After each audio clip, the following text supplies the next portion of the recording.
আসসালামু আলাইকুম। আশা করি সবাই ভালো আছেন। আমিও আল্লাহর রহমতে অনেক ভালো আছি।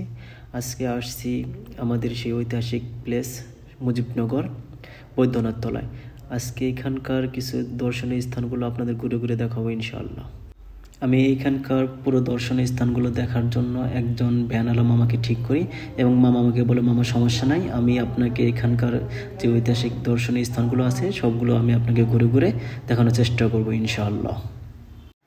আর এরপর মামা আমাকে প্রথমেই নিয়ে যায় আমাদের এবং বাংলাদেশের মাঝে যে বর্ডার এলাকাটা রয়েছে এবং বর্ডার এরিয়াটা যে রয়েছে সেই এখানকার।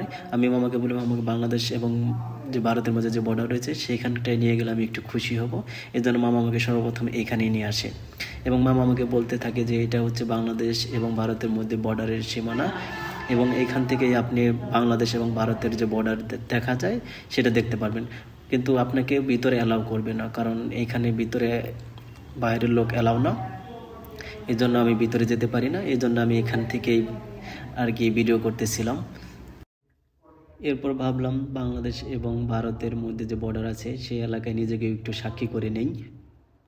এরপরে চলে আসি সেই ঐতিহাসিক স্থানে মুজিবনগর বৈদ্যনাথ তলায় এবং এখানকার পরিবেশটা অনেক সুন্দর এবং আশেপাশের যে চিত্রকল্প ছিল সেটা অনেক সুন্দর, কিন্তু 5 আগস্টের পরে এখানকার পরিবেশটা একটু অন্যরকম হয়ে গেছে আমার। আর এটাই হচ্ছে মুজিবনগর বৈদ্যনাথ তলা স্মৃতিসৌধ।